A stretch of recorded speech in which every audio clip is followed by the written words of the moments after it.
Hello दोस्तों, welcome to prime virtual classes. Hope you guys are doing good. अब हम last वाले lecture को कंटिन्यू करेंगे आज। तो जस्ट उससे पहले एक बार जस्ट क्विक रिकॉल कर लेते हैं कि क्या क्या हमने किया। हमने पहले देखा कि मैटर इन आवर सराउंडिंग, क्या क्या चीज़ें मैटर होती हैं। मैटर का क्या वो होता है, क्वालिटी होता है। For example volume and mass matter में होता है। उसके बाद हम लोगों ने पढ़ा कि physical nature of the matter. तो इसमें हमने देखा कि मैटर जो होता है वो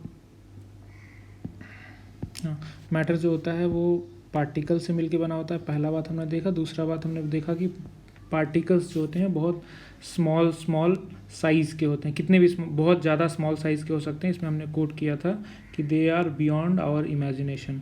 उसके बाद हमने दूसरे लेक्चर में देखा कि characteristics of the particles of matter. तो उसमें हमने देखा कि पार्टिकल जो होते हैं उनके बीच में स्पेस होता है।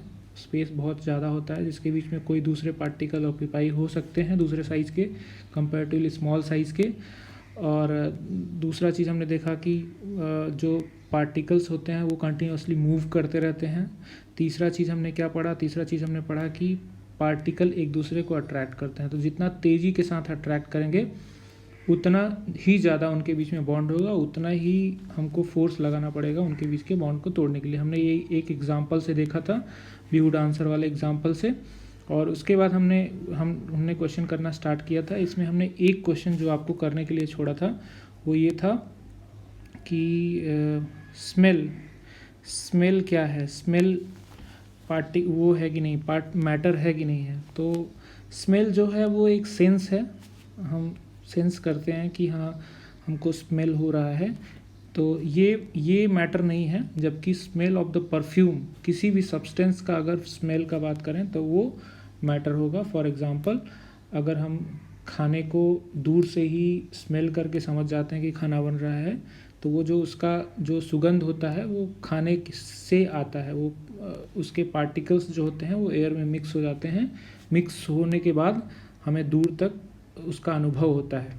ठीक है, तो स्मेल जो है वो मैटर नहीं है, जबकि smell of the perfume matter है। ठीक है, अब इतना हो गया। अब आज के उस पे आ जाते हैं कि जितना मतलब पार्टिकल्स का जो कैरेक्टरिस्टिक होता है उसके हिसाब से जो मैटर होते हैं वो 3 स्टेट में पाए जाते हैं। पहला एक सॉलिड, लिक्विड और गैस। तो हम एक एक करके इसको समझेंगे कि सॉलिड क्यों होता है, मतलब कैसे हम पहचानते हैं कि कोई चीज़ सॉलिड है या लिक्विड है या गैस है। तो उसके लिए हम एक्टिविटी के थ्रू समझेंगे कि कौन सा चीज़ सॉलिड है और सॉलिड का क्या क्या कैरेक्टरिस्टिक होता है, वो चीज़ हम समझेंगे। तो उसके लिए हम क्या काम करते हैं कि सबसे पहले आपको एक एक्टिविटी करना है, उसको देख के समझना है कि आपको एक पेन कलेक्ट करना है, बुक कलेक्ट करना है, निडल, पेन बुक निडल और पीस ऑफ थ्रेड, ये कलेक्ट करना है।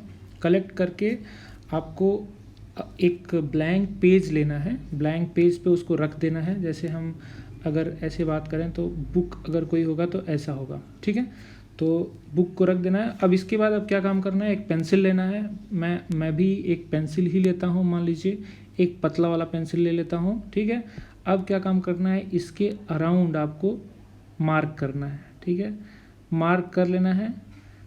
मार्क करके बीच वाले भाग को, जो हमारा ये है बुक है, बुक को अब हम हटा सकते हैं। तो बुक को एक बार हम हटा के देखते हैं कि क्या होता है। तो जस्ट हमने बुक को हटा लिया से ऐसे करके, नहीं मान लीजिए हट गया। अब इसको हटाएंगे तो फिर हो सकता है वो भी गायब हो जाएगा। तो अभी बुक हमने हटा दिया, तो जो डार्क वाली लाइन है मान लीजिए वो हट गया, तो आपके पेंसिल का ही स्क्रैच बच गया। तो ऐसे ही आपको क्या काम करना है, पेंसिल से पेन का वो बना लेना है, पेन के चारों तरफ बना लेना है, निडल के चारों तरफ लेना है और पीस ऑफ थ्रेड के चारों तरफ बना लेना है। तो अब बनाने के बाद आप उसको हटा लीजिए। ठीक है, हटाने के बाद आपको ये देखना है, कुछ चीज़ें ऑब्जर्व करना है जो कि सॉलिड का प्रॉपर्टी है। वो क्या है कि these all have finite shape. Shape तो सेम ही है। एक अगर सिलेंड्रिकल है, ये वाला सिलेंड्रिकल है तो सिलेंड्रिकल ही रहेगा। और इसका जो शेप है आयत है तो वैसा ही रहेगा, है ना। तो जैसा है वैसा ही रहेगा। और वॉल्यूम, अब जो आपका बुक होगा उसका जितना वॉल्यूम होगा, जितना वो स्पेस लिया होगा आपके टेबल पे, उतना ही स्पेस लेगा, उससे ज़्यादा या कम तो ले नहीं सकता है। और डिस्टिंक्ट बाउंड्री, ऐसा नहीं है कि बाउंड्री एक का बाउंड्री दूसरे में मिक्स हो गया, ऐसा तो नहीं है कि पेन जो है वो आपके बुक के अंदर घुस सकता है, ऐसा तो नहीं घुस सकता है। बाउंड्री जो बुक का बाउंड्री है उसके बाहर ही पेन रह सकता है ना। तो ऑब्वियसली तो उसका क्या है कि बाउंड्री भी बहुत डिस्टिंक्ट है, ठीक है। फिक्स्ड वॉल्यूम, सबका फिक्स्ड वॉल्यूम है, वॉल्यूम चेंज नहीं हो रहा है, कम या ज़्यादा तो नहीं हो जाता है। ऐसा तो नहीं है कि जब आप लाए थे तो 400 से सेंटीमीटर क्यूब का था, कुछ भी हो सकता है, तो और लाने के थोड़ी देर बाद 450 सेंटीमीटर क्यूब हो गया, ऐसा तो नहीं हो सकता है। तो इनका जो सॉलिड होता है उसका आपका 3 ये डिस्टिंक्ट है, मतलब 3 फीचर्स इसके होते हैं कि बाउंड्रीज डिस्टिंक्ट होंगी, फिक्स्ड वॉल्यूम होगा और डेफिनेट शेप होगा, ठीक है। अब आपको क्या काम करना है, इन सब चीज़ों को थोड़ा सा और टेस्टिंग करके देखना है। वो ये करना है कि उसको हैमरिंग करिए, ठीक है। हैमर लेके उसको पीट दीजिए, ठीक है। उसके बाद या तो आप उसको पुल करिए, कोई अगर प्लास वगैरह आपके पास है उससे पुल कर लीजिए, या फिर उसको फेंक दीजिए कहीं पे, ड्रॉप करिए, एक फ्लोर पे चढ़ के उसके नीचे गिरा दीजिए, ठीक है। तो अब उसमें क्या ऑब्जर्व कर सकते हैं आप, क्या इसका शेप चेंज हो गया? चेंज हो गया तो कितना चेंज हुआ? नहीं चेंज हुआ तो क्यों नहीं चेंज हुआ? अगर आप ऐसा देखेंगे तो आपको पता चलेगा कि सॉलिड जैसा था वैसा ही रह गया। हो सकता है कि बहुत ज़्यादा, एक लिमिट से ज़्यादा आपने फोर्स लगा दिया, हो सकता है कि एक फ्लोर की जगह आपने 50 फ्लोर के ऊपर से फेंक दिया तो फट गया, लेकिन एक लिमिट में अगर आप लगाते हैं तो उसका क्या होगा कि शेप एंड साइज सब एक ही जैसा बना रहेगा, ठीक है। और एक try to compress them by applying force, उसको कंप्रेस मतलब दबाने का कोशिश करना है आपको, ठीक है। तो क्या उसको आप कंप्रेस कर पा रहे हो? तो कंप्रेस भी नहीं कर पाओगे। पेन जितना वॉल्यूम पहले था उतना ही वॉल्यूम बाद में रहेगा, ठीक है। तो इस टाइप के फीचर्स इसमें पाए जाते हैं, वो होता है सॉलिड, ठीक है। तो सॉलिड का हमको फीचर पता चल गया कि फिक्स्ड वॉल्यूम होगा, डिस्टिंक्ट बाउंड्री होगा, डेफिनेट शेप होगा। अगर उसको कोई एक्सटर्नल फोर्स लगाया जाएगा तो क्या काम करेगा, अपने शेप और साइज़ को मेंटेन रखने के लिए वो रेजिस्टेंस सप्लाई करेगा। हम उसको कंप्रेस नहीं कर सकते हैं, ठीक है। ये सारे फीचर्स हो गए, ठीक है। एक चीज़ और, are these capable to diffuse each other. एक ये क्या ऐसा है कि पेन जो है वो उसमें जाके डिफ्यूज़ हो जाए, आपका पेन जो है वो बुक में जाके डिफ्यूज़ हो जाए, ऐसा हो सकता है।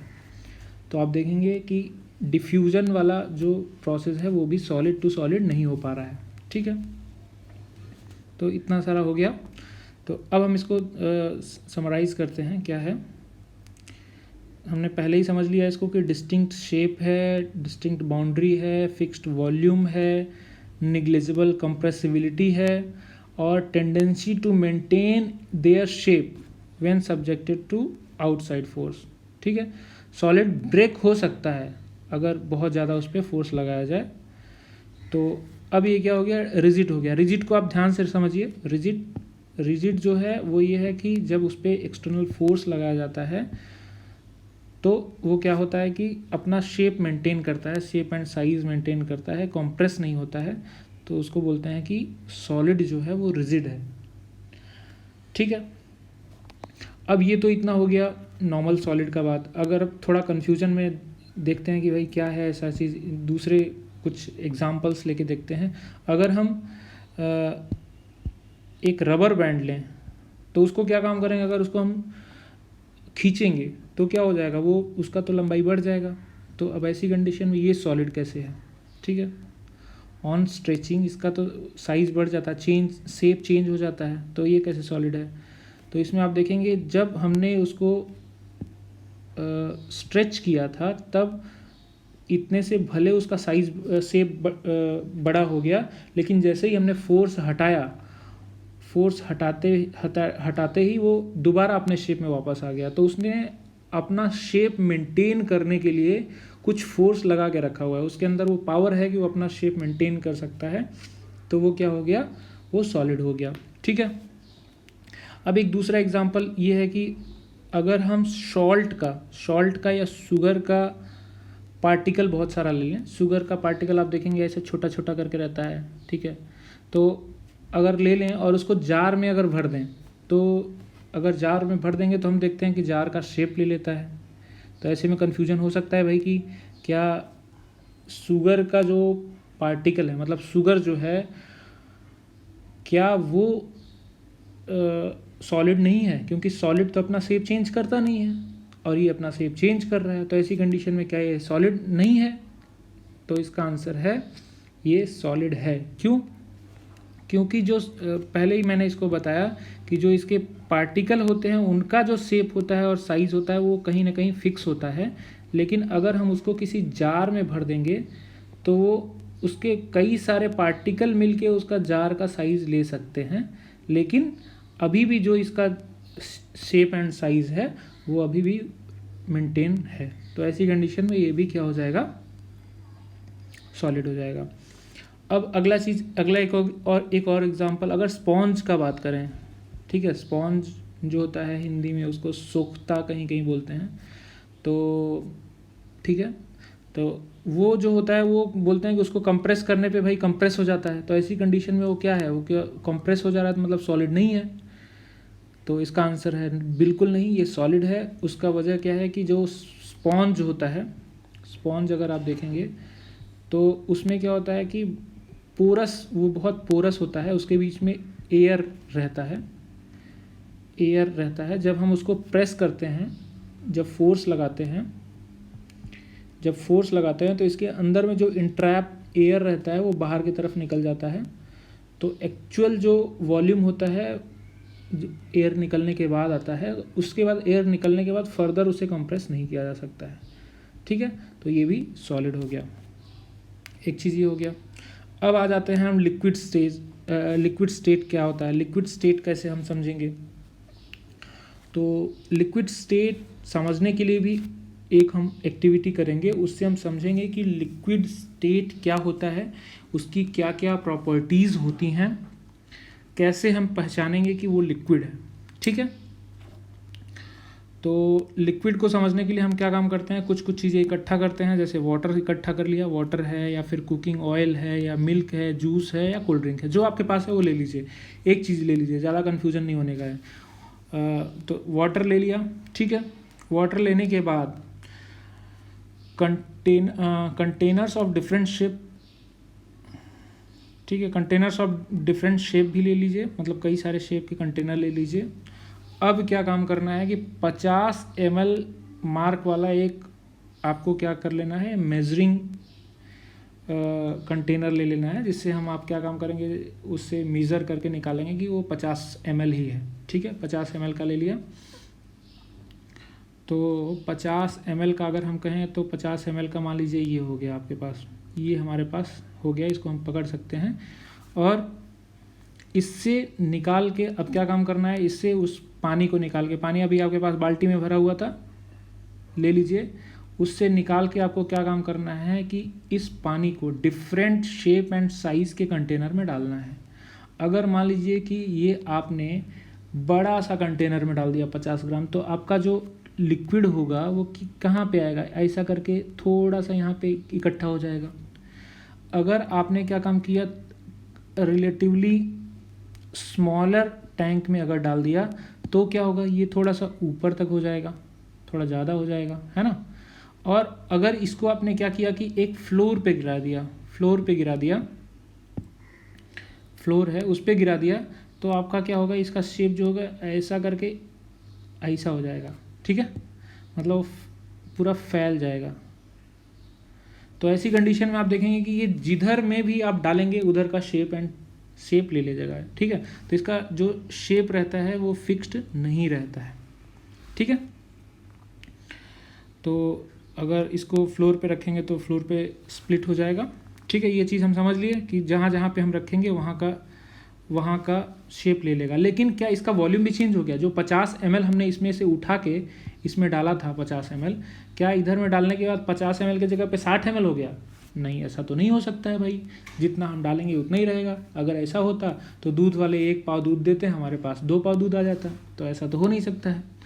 तो क्या है कि जो लिक्विड है उसका वॉल्यूम जो रहेगा वो फिक्स रहेगा, लेकिन शेप जो है वो चेंज हो जाएगा। ठीक है, ठीक है। अब दूसरा चीज़ क्या पूछ रहा है? Shape of the liquid remains same? नहीं, बिल्कुल भी नहीं। अगला चीज़ क्या हुआ कि क्या ये एक कंटेनर से दूसरे कंटेनर में इजीली फ्लो कर जा रहा है? हाँ भाई, इजीली फ्लो कर जा रहा है। जैसे ही डालोगे बस फ्लो कर जाएगा, तो उसमें ज़्यादा दिमाग लगाने का ज़रूरत नहीं है। सॉलिड को आप एक से कंटेनर से दूसरे कंटेनर में जाओगे तो जाके वहीं एक जगह पे बैठा रहेगा। एक टुकड़ा लिया, टुकड़ा को इसमें ऐसे डालोगे तो वो यहाँ पे जाके बैठा रहेगा, लेकिन फैलेगा नहीं। तो जबकि लिक्विड क्या करता है कि जहाँ पे आप डालोगे वहाँ पे उसका शेप ले लेगा। अब अगर हम डिफ्यूजन इन लिक्विड का बात करें, डिफ्यूजन इन लिक्विड का बात करें, तो लिक्विड में सॉलिड का डिफ्यूजन हो जाता है। डिफ्यूजन हम लोगों ने पढ़ा था कि बिना किसी एक्सटर्नल एफर्ट के अगर एक पार्टिकल, एक टाइप का पार्टिकल दूसरे के टाइप के पार्टिकल में मिक्स हो जाता है तो उसको कहते हैं हम डिफ्यूजन। जैसे उसका एग्जांपल हम लोगों ने लास्ट वाले उसमें लेक्चर में देखा था कि पानी में अगर हम सॉल्ट मिला देते हैं, ठीक है, तो वो क्या होता है कि इसमें पूरी तरीके से मिक्स हो जाता है, वॉल्यूम कांस्टेंट रहता है, तो उसको बोलते हैं डिफ्यूजन। भाई सॉलिड डिफ्यूज़ हो गया, बहुत अच्छे से डिफ्यूज़ हो गया। अब क्या लिक्विड में लिक्विड डिफ्यूज़ हो सकता है? हाँ, हो सकता है। हमने क्या काम किया, उसके एग्जांपल के लिए हमने क्या किया था कि एक पानी लिया था, पानी में हमने क्या किया था, मधु, हनी डाल दिया था, वो भी थोड़ा देर में डिफ्यूज़ हो गया था। हो सकता है कि अलग अलग टाइप के जो मैटर्स हैं वो अलग अलग टाइम ले रहे हों डिफ्यूज़ होने में, लेकिन डिफ्यूज़ हो जा रहा है। ठीक है। अब तीसरा चीज़, क्या इसमें मतलब लिक्विड में लिक्विड डिफ्यूज़ हो गया, सॉलिड डिफ्यूज़ हो गया, क्या इसमें गैस भी डिफ्यूज़ हो सकता है? तो जी हाँ, गैस भी डिफ्यूज़ हो सकता है।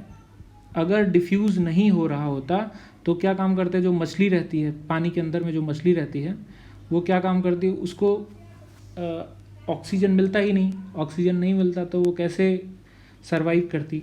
तो आप देखेंगे कि ऑक्सीजन जो होता है वो वाटर के अंदर डिफ्यूज़ होता है, और उसी वजह से जितने भी जल में रहने वाले एनिमल्स होते हैं वो सरवाइव करते हैं। ठीक है, तो एक चीज़ पता चल गया कि भाई लिक्विड में सॉलिड भी डिफ्यूज़ कर सकता है, लिक्विड भी डिफ्यूज़ कर सकता है, और गैस भी डिफ्यूज़ कर सकता है। तो अगर आप देखेंगे कि भाई सॉलिड कितना जल्दी डिफ्यूज़ करता है, लिक्विड कितना जल्दी डिफ्यूज़ करता है, और गैस कितना जल्दी डिफ्यूज़ करता है, तो आपको पता चलेगा कि अगर लिक्विड में लिक्विड मिला के लिक्विड में लिक्विड मिला देंगे तो जल्दी ही मिक्स हो जाएगा। तो अगर हम लिक्विड का डिफ्यूज़न करें, लिक्विड का डिफ्यूज़न वाला जो वो रहेगा वो सबसे ज़्यादा रहेगा। अगर हम सॉलिड को उसमें मिला देंगे तो सॉलिड भी डिफ्यूज़ हो जाएगा, सॉलिड का उससे कम रहेगा। ठीक है। अब गैस का डिफ्यूज़न अगर हम कराना चाहें तो गैस चूँकि डिफरेंट फेज़ में होता है, सॉलिड भी डिफरेंट फेज़ में ही होता है, लेकिन जो गैस होता है वो उससे हल्का होता है, इसलिए वो जल्दी से निकल जाता है, पृथक हो जाता है उससे, तो इसकी वजह से थोड़ा उसको डिफ्यूज़ होने में, मतलब उसके डिफ्यूज़न में थोड़ा टाइम लगता है। तो अगर आप देखेंगे तो गैस, तो जो डिफ्यूज़न होगा सबसे ईजिली लिक्विड में लिक्विड का डिफ्यूज़न हो जाएगा, मिक्स हो जाएगा लिक्विड में। सॉलिड थोड़ा ज़्यादा मेहनत करवाएगा और गैस सबसे ज़्यादा मेहनत करवाएगा। ठीक है, तो ये डिफ्यूज़न वाला चीज़ पता चल गया कि कौन कौन सा डिफ्यूज़न हो सकता है और कितना आसानी से हो सकता है, कितना डिफ़िकल्टी से हो सकता है। ठीक है, अब हम क्या काम करते हैं, सॉलिड तो पढ़ लिए, लिक्विड पढ़ लिए, अब गैस पढ़ते हैं कि गैस में ऐसा क्या खास बात होता है, वो क्यों गैस है।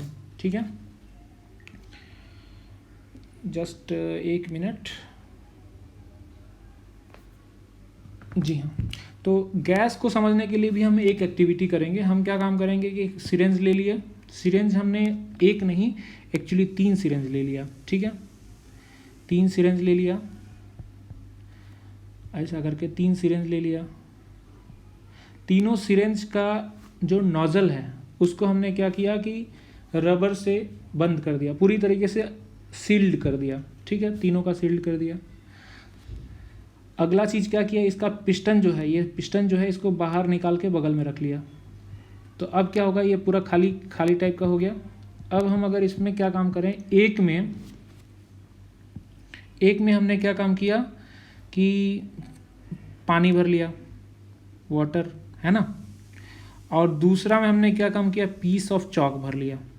तो जो वाटर है वो लिक्विड है, हमने क्या काम किया कि एक में वाटर भर लिया, दूसरा में पीस ऑफ चॉक भर लिया, और तीसरा में कुछ नहीं भरा। जब कुछ भी नहीं भरेंगे तब भी उसमें गैस तो कुछ रहेगा ना, गैस मतलब एयर तो रहेगा ना। तो अब ये हो गया कि भाई एक में सॉलिड हो गया, एक में लिक्विड हो गया, एक में गैस हो गया। इसमें हमने सॉलिड भर लिया, इसमें लिक्विड भर लिया, लिक्विड मतलब वाटर भर लिया, इसमें चॉक भर लिया, और इसमें गैस है मतलब एयर है। ठीक है, ये हमने भर लिया।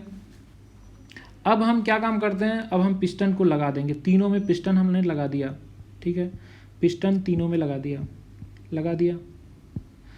पिस्टन लगाने के बाद अब हम इसको कंप्रेस करने का कोशिश करेंगे। मतलब इसको इधर से प्रेशर लगा के दबाने का कोशिश करेंगे कि भाई किसका वॉल्यूम चेंज होता है। तो आपको पता चलेगा कि भाई जो पीस ऑफ चॉक था वो भी कंप्रेस नहीं हो पाया, और पानी भी कंप्रेस नहीं हो पाया, मतलब वाटर भी कंप्रेस नहीं हो पाया, लेकिन जो यहाँ पे आपका एयर था उसको आपने अच्छे से कंप्रेस कर लिया। ठीक है, तो इसका मतलब ये है कि अगर गैस को कंप्रेस किया जाए, दबाया जाए, तो उसको क्या होगा, उसका वॉल्यूम कम किया जा सकता है। ठीक है, तो अब एक चीज़ गैस का यूनिक आया कि मतलब भाई सॉलिड का तो वॉल्यूम चेंज होता नहीं था, लिक्विड का भी चेंज नहीं होता था, लेकिन गैस का वॉल्यूम भी चेंज हो जाता है।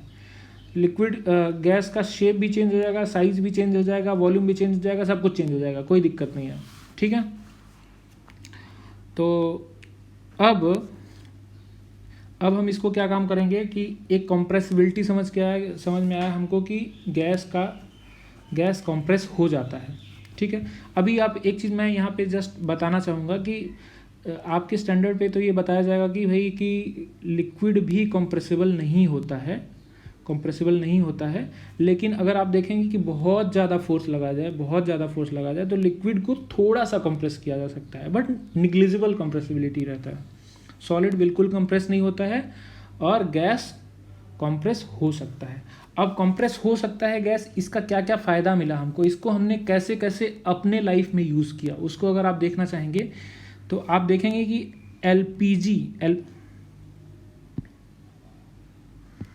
एलपीजी जो होता है, एलपीजी सिलेंडर जो होता है, हम आजकल बहुत गैस से खाना बना रहे हैं, वो क्यों पॉसिबल हो पाया है, क्योंकि हम क्या काम करते हैं, पेट्रोलियम गैस को इतना प्रेशर अप्लाई करके उसको एक सिलेंडर में भर देते हैं, इसीलिए वो लिक्विफाइड हो जाता है। पानी मतलब वो लिक्विड की तरह हो जाता है, लेकिन वो होता गैस ही है। ठीक है, उसको इतना कंप्रेस किया कि वो बहुत सारा वॉल्यूम एक सिलेंडर में आ गया, और उसको हमने जाके घर में सप्लाई कर दिया। अब वो आराम से 1-1.5 महीने 2 महीने खाना बनाए जा रहे हैं, कोई दिक्कत ही नहीं है। अगर उसी की जगह पे एक सिलेंडर के जगह जितना वॉल्यूम का अगर आपको केरोसिन का तेल दिया जाता, तो क्या आप उतने टाइम तक खाना बना सकते थे? नहीं बना सकते थे। ये अच्छा बात है कि भाई ये कंप्रेस होता है, अगर कंप्रेस नहीं होता तो कितना डिफ़िकल्टी होता है ना। ठीक है, दूसरा चीज़ क्या, जो हॉस्पिटल में जो सिलेंडर सप्लाई किया जाता है, ऑक्सीजन का सिलेंडर सप्लाई किया जाता है, ये भी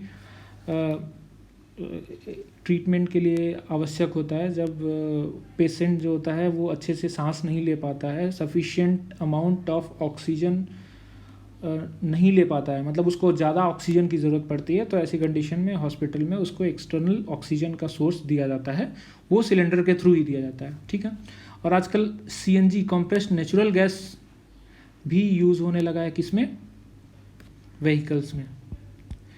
तो CNG भी बहुत अच्छा है, उसमें भी लोग एक सिलेंडर में भरवा लिए और आराम से काम चला रहे हैं, कोई दिक्कत ही नहीं है। ठीक है, तो गैस कॉम्प्रेस्ड होता है उसका भी बहुत फ़ायदा है हमारे पास में, है ना, हमारे डे टू डे लाइफ में। ठीक है, अब हम थोड़ा सा motion of the particles in various states समझ लेते हैं कि सॉलिड में कैसा उसका मोशन होता है, लिक्विड में कैसा मोशन होता है और गैस में कैसा मोशन होता है। तो अगर आप देखेंगे कि अगर मैं एक एग्जांपल के थ्रू समझूं, एक सॉलिड, ये पहले सॉलिड का समझते हैं, सॉलिड का। अगर आपको एक बस है, बस उसमें क्या किया कि बहुत कस के भर दिया गया भाई, एक सीट पे 10 लोग, और जो बीच वाला जगह होता है उसमें भी 10-15 लोग, ऐसे करके भर दिया गया। तो ऐसी कंडीशन में अगर आपको बोला जाए भाई उसमें आप डांस करो, तो क्या आप डांस कर पाओगे? बिल्कुल नहीं कर सकते हो। बोला जाएगा अच्छा ठीक है डांस नहीं करना है लेकिन एकदम स्टैटिक होके खड़े भी नहीं रहना है, कुछ ना कुछ तो करना है। तो आप क्या कर सकते हो? ज़्यादा से ज़्यादा क्या कर सकते हो? ज़्यादा से ज़्यादा आप मूव कर सकते हो, हल्का फुल्का वाइब्रेट कर सकते हो, इधर के डायरेक्शन में थोड़ा सा धक्का लगाया, उधर धक्का लगाया, बस धक्का लगा सकते हो और कुछ नहीं कर सकते हो। ठीक है, तो ऐसे ही सॉलिड में भी होता है। सॉलिड भी इतने कस के भरे होते हैं, मतलब उसका जो पैकिंग होता है वो इतना अच्छे से पैकिंग होता है कि उनको मूव करने का जगह ही नहीं मिलता है। तो ऐसी कंडीशन में वो क्या काम करते हैं, वो जस्ट वाइब्रेट करते हैं। तो उनके जो उसके जो पार्टिकल्स होते हैं ओनली वाइब्रेट कर पाते हैं। ठीक है, एक चीज़ समझ में आ गया। अब दूसरा अगर एग्जाम्पल लें कि लिक्विड में कैसा होगा, उसके लिए भी सेम बस का ही एग्जाम्पल लें, लेकिन हमने क्या काम किया कि भाई जो 2 लोगों का सीट था उसमें हमने 1 लोगों को बैठा दिया। ठीक है, तो ऐसी कंडीशन में क्या होगा कि मतलब वो आराम से इधर पे ड्राइवर चला रहा है, ड्राइवर बैठा हुआ है, वो चला रहा है, तो पता लगी फिर से थोड़ी देर बाद वो कंडक्टर जो है पैसा लेने के लिए जाएगा, तो पता लगी यहाँ का आदमी जाके यहाँ बैठ गया है, बहुत कन्फ्यूजन है। तो कोई भी कहीं भी जा सकता है, मतलब तो आप देखेंगे कि लिक्विड में भी ऐसा ही होता है, उसके बीच में इतना स्पेस होता है, मतलब पार्टिकल्स के बीच में सफिशिएंट अमाउंट ऑफ स्पेस होता है कि वो आराम से एक कोने से दूसरे कोने तक जा सकें। तो क्या हो गया, लिक्विड में क्या है कि जो लिक्विड में जो मोशन होता है वो जो उसके पार्टिकल होते हैं एक जगह से दूसरी जगह जा सकते हैं, इसको कन्वेक्शन कहते हैं। कन्वेक्शन आगे आप पढ़ेंगे धीरे धीरे करके, अभी इस सिलेबस में नहीं है। अब अगर एक तीसरा कंडीशन लेते हैं भाई कि जिसमें हमने क्या काम किया, पूरे बस में ही 4 लोगों को बैठा के रखा हुआ है। ठीक है, 6 लोगों को बैठा दो, कोई दिक्कत नहीं है। तो यहाँ पे ड्राइवर बैठा हुआ है। अब ये क्या होगा कि ये इतने धमाल मचाएंगे, मतलब वो कहीं भी जाते रहेंगे, उनको मन नहीं लगेगा। एक यहाँ आके यहाँ बैठ जाएगा, कभी यहाँ चला जाएगा, कभी वहाँ चला जाएगा, कहीं उससे बात करेगा, कहीं भी बात करेगा, कुछ नहीं होगा तो बाहर देखेगा। ठीक है, कुछ करता रहेगा। ठीक है, तो यही हालत जो होता है वो गैसेस का भी होता है। गैसेस भी जो होता है वो एक दूसरे से बिल्कुल कनेक्टेड नहीं होते हैं, आपस में कोई मतलब ही नहीं होता है उनको एकदम डर ही नहीं होता है कि मेरी शीट कोई और ले लेगा, वो कहीं भी जा सकते हैं। ठीक है, तो वो क्या काम करते हैं, वो चारों तरफ मूव करते रहते हैं, वो कहीं भी अपना आराम से घूमते रहते हैं।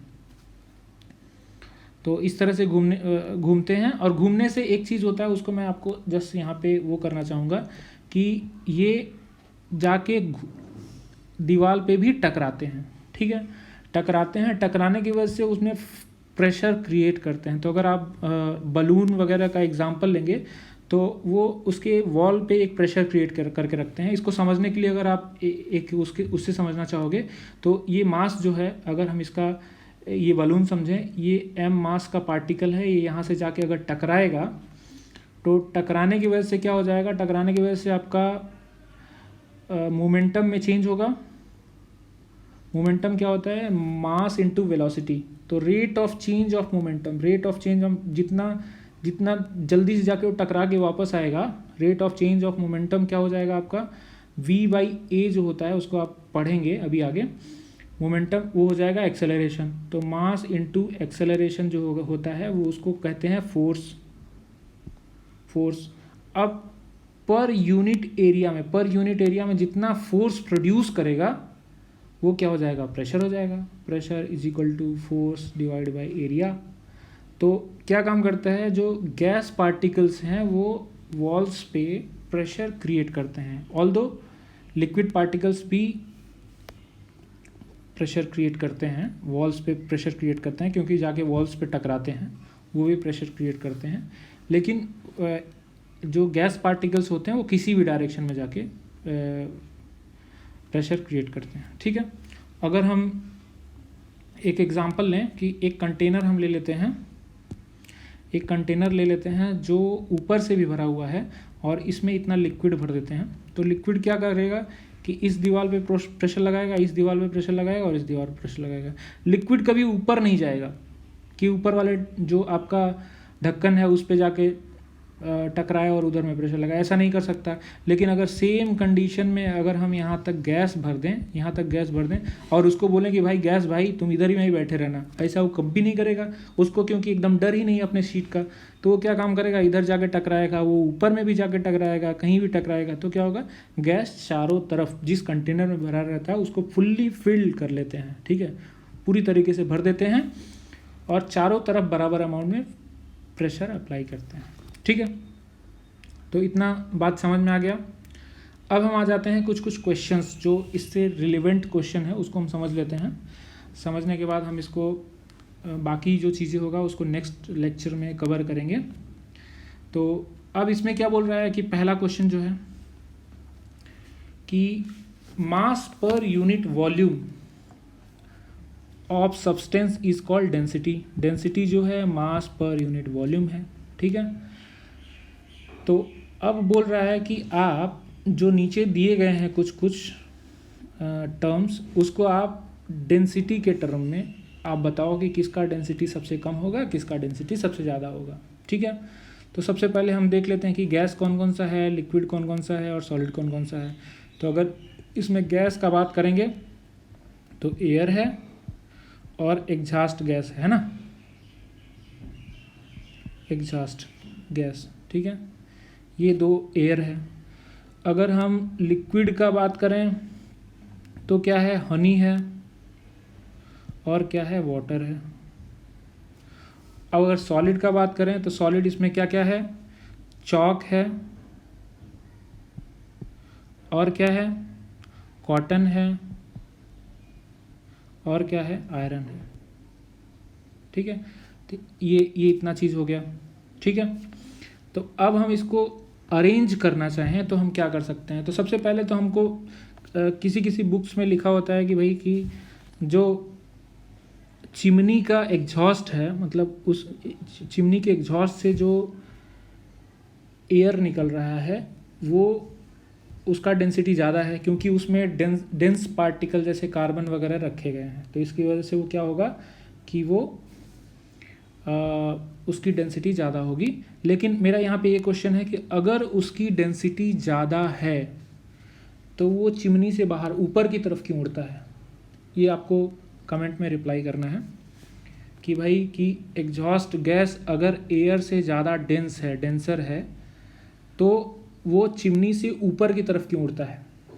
ठीक है, इसका आप रिप्लाई करेंगे और मैं अगले उसमें आंसर दूंगा इसका। ठीक है, तो अगर हम मान लें कि भाई कि ये डेंस है तो हमारा क्या हो जाएगा, एयर सबसे लाइटर होगा, उसके बाद एग्जॉस्ट गैस हो जाएगा।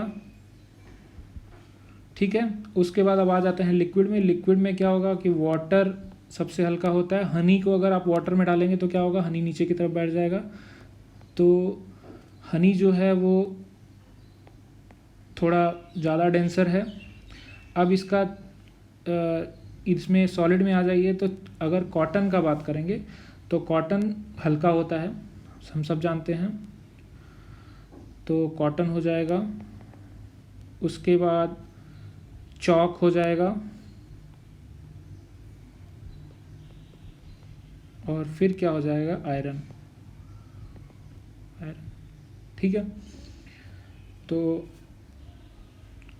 आपको आपका ये इसका सॉल्यूशन है। और बाकी आपको ये बताना है कि ये इससे डेंसर क्यों है। अगर ये डेंसर है तो ये ऊपर क्यों जाता है। ठीक है, ठीक है, तो अब हम क्या काम करते हैं, ये हो गया। अब हम दूसरे क्वेश्चन को अटेम्प्ट करते हैं। टर्बुलेट द डिफरेंसेस, क्या differences in the characteristics of state of matter. ठीक है, तो इसमें अगर हम डिफरेंसेस देखना चाहें तो हम जस्ट डिफरेंसेस को कर लेते हैं, इधर में जस्ट बना लेते हैं। ठीक है, डिफरेंस बनाने के लिए हम क्या काम करेंगे, एक कर लेते हैं कैरेक्टरिस्टिक। ठीक है, एक हो गया सॉलिड, एक हो गया लिक्विड और एक हो गया गैस। ठीक है, तो मैं बता दे रहा हूँ, इसको आप बनाएंगे। शेप का अगर बात करें, शेप का बात करें तो शेप इसका फिक्स्ड रहता है, फिक्स्ड रहता है। शेप इसका चेंज होता है और इसका भी चेंज होता है। ठीक है, अब वॉल्यूम का बात करें, वॉल्यूम इसका फिक्स रहता है, इसका भी फिक्स रहता है, लेकिन इसका चेंज होता रहता है। ठीक है, क्योंकि इसको कंप्रेस बहुत ज़्यादा किया जा सकता है। अब आ जाइए flow property, property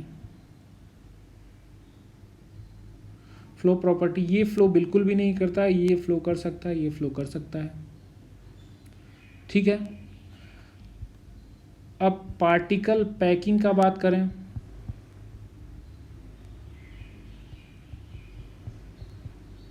particle packing का बात करें तो ये बहुत ही क्लोजली पैक्ड रहता है, ये बहुत ही क्लोजली पैक्ड रहता है। ये थोड़ा दूर दूर में इसके पार्टिकल्स होते हैं और इसके पार्टिकल का एक दूसरे से कोई लेना देना ही नहीं रहता है। ठीक है, ठीक है, अब काइनेटिक एनर्जी का बात करें, थोड़ा रेड में लिखते हैं जिससे दिखाई भी दे।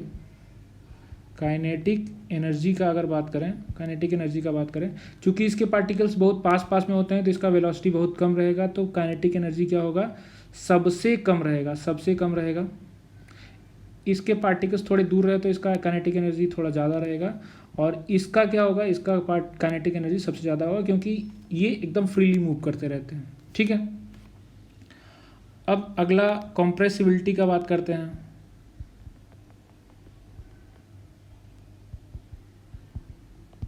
कंप्रेसिबिलिटी का बात करें तो इसको तो बिल्कुल कंप्रेस नहीं कर सकते, इसको भी नहीं कर सकते और इसको कर सकते हैं।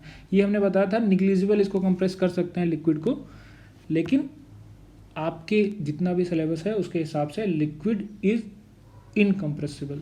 ठीक है, तो ये हो गया इसका आंसर। अब आपको दूसरा अगला क्वेश्चन समझना है, कमेंट अपॉन फॉलोइंग। रिजिडिटी क्या है, तो हमने उसमें पढ़ा था कि जब हम फोर्स अप्लाई करते हैं तो सॉलिड जो होता है वो अपना शेप नहीं चेंज करता है, तो शेप को मेंटेन करना इज रिजिडिटी। कंप्रेसिबिलिटी क्या होता है, जब हम उसको एक्सटर्नल फोर्स अप्लाई करते हैं तो क्या होता है कि वो उसका वॉल्यूम कम हो जाता है किसी गैस का, तो ये वॉल्यूम कम होना इज कंप्रेसिबिलिटी। फ्लूइडिटी क्या है, जब हम एक कंटेनर से दूसरे कंटेनर में डालते हैं तो वो इजीली फ्लो करके उसमें पूरा ऑक्यूपाई कर लेता है, तो दैट इज कॉल्ड फ्लूइडिटी। ठीक है, फिलिंग, अब अगला क्वेश्चन पूछ रहा है, filling a gas container, shape, kinetic energy and density. Filling a gas container, shape, kinetic energy and density. तो अगर हम गैस भरते हैं किसी कंटेनर में तो काइनेटिक एनर्जी उसका क्या होगा, फिलिंग अ गैस कंटेनर, नहीं फिलिंग अ गैस कंटेनर, पहले फिलिंग अ गैस कंटेनर एक अलग क्वेश्चन हो गया। तो गैस कंटेनर को अगर आप भरेंगे तो उसको अगर आधा भी यहाँ तक भी अगर गैस भर देंगे तो वो क्या काम करता है, वो पूरी तरीके से उसको ऑक्यूपाई कर लेता है, तो हर तरफ से वो फुल्ली भर जाता है। तो ऐसा ज़रूरी नहीं है कि जहाँ तक हम भरे रहेंगे वहीं तक रहेगा। उसके बाद शेप क्या होता है, शेप होता है जिस आकार का होता है एक्चुअली, तो जैसे कोई सिलेंड्रिकल है, कोई कॉनिकल है, उस टाइप का चीज़ हो गया, वो शेप हो गया। काइनेटिक एनर्जी क्या हुआ, जब किसी जो पार्टिकल्स होते हैं, चाहे सॉलिड के, लिक्विड के या गैस के, जिसके भी पार्टिकल हो, वो गिवन स्पेस में जो मूव करते रहते हैं, इधर से उधर मूव करते रहते हैं, तो उसमें कुछ वेलोसिटी होता है। वेलोसिटी हाफ mv² अगर कहें तो काइनेटिक एनर्जी होता है, तो ये काइनेटिक एनर्जी होता है। तो वेलोसिटी के कारण जो उसमें एनर्जी होगा उसको काइनेटिक एनर्जी कहते हैं। ठीक है, तो काइनेटिक एनर्जी सबसे ज़्यादा गैस में होगा, उससे कम लिक्विड में होगा और सबसे कम सॉलिड में होगा। ठीक है, अब तीसरा आ जाते हैं, तीसरे क्वेश्चन पे आ जाते हैं। इसमें क्या करा है कि give a reason, a gas fills completely vessel in which it kept. ठीक है, इसके लिए हमने ये वाला ऑलरेडी आंसर दे दिया है। ठीक है, a gas exert pressure on the wall of container. ठीक है, तो उसको हमने बताया कि चूँकि वो फ्रीली मूव करता रहता है तो किसी भी वॉल पे जाके टकराता है, टकराने की वजह से उसके मोमेंटम में चेंज होता है। Rate of change of momentum is equal to M A is equal to force, और फोर्स पर unit area is equal to pressure. तो प्रेशर क्रिएट करता है। ठीक है, अब सी में आ जाते हैं। सी क्या बोल रहा है, a wooden table should called a solid. Wooden table तो सॉलिड होना ही चाहिए, क्योंकि उसका जो शेप रहता है वो शेप वही रह जाता है, साइज़ भी वही रह जाता है। ऐसा तो नहीं है कि वो बड़ा हो जाता है अगले दिन, और उसका वॉल्यूम भी सेम रहता है, सब कुछ सेम रहता है, तो वो भाई सॉलिड कहा ही जाना चाहिए। ठीक है, अब डी वाले क्वेश्चन में आ जाते हैं। We can easily move our hand in air, but to do same through a solid block of wood we need a karate expert. ठीक है, तो हम क्या काम करते हैं भाई, हमने ये डिस्कस किया था कि जो गैस होते हैं वो उसके मॉलिक्यूल्स बहुत दूर दूर होते हैं, बहुत दूर दूर होने की वजह से उनके अंदर में बॉन्ड एनर्जी बहुत कम होती है। उसके लिए हम अपना हाथ यहाँ से ले जाएंगे तो इनको कोई मतलब ही नहीं है, तो आराम से जाने देंगे आपका हाथ। ठीक है, तो उसका मॉलिक्यूलर जो इसके पार्टिकल्स होते हैं वो एक दूसरे से दूर दूर होते हैं, कुछ नहीं हो सकता। तो लेकिन जब सॉलिड होता है तो उसके क्या होता है, बिहू डांसर की तरह उसके पार्टिकल्स जो होते हैं बहुत पास पास में एक दूसरे को पकड़ के खड़े रहते हैं। तो हम इसको अगर बॉन्ड इसका तोड़ना चाहेंगे तो हमको क्या होगा कि उसमें बहुत फोर्स लगाना पड़ेगा, बहुत ज़्यादा फोर्स लगा। उतना फोर्स अगर अपने पास में नहीं है तो अपना हाथ टूट जाएगा। जो सॉलिड है उसको टूटने की जगह पर अगर ब्रिक है उसको हम खुद से हाथ से तोड़ने जाएंगे तो हमारे हाथ में चोट आ जाएगा। लेकिन कराटे एक्सपर्ट क्या है, वो उनका हाथ वो अपने हाथ से इतना फोर्स लगा देंगे कि वो इसका जो बॉन्ड है उसको ब्रेक कर देंगे, जिसकी वजह से वो टूट जाएगा। ठीक है, अब चौथा क्वेश्चन में आ जाता है। चौथा क्वेश्चन क्या कह रहा है, liquid generally have lower density as compare to solid, but you must have observed that ice floats on water, find out why। ठीक है, ये बहुत इंटरेस्टिंग क्वेश्चन है, इसको जस्ट आप समझिए। इसमें क्या होता है कि जब आइस जब हमने उसको डिस्कस किया कि जो वाटर होता है, वाटर में क्या होता है कि एयर डिज़ोल्व होते हैं। जब ये वाटर आइस में कन्वर्ट होता है तो क्या होता है, ये एयर उसके अंदर ही इंट्रैप्ड रह जाते हैं, उसके अंदर ही रह जाते हैं। तो क्या होगा, एयर भी इसमें मिक्स हो जाता है। तो मिक्स होने की वजह से इसका क्या होता है कि इसका जो वॉल्यूम होता है वो बढ़ जाता है। ठीक है, वॉल्यूम बढ़ने की वजह से इसका डेंसिटी कम हो जाता है।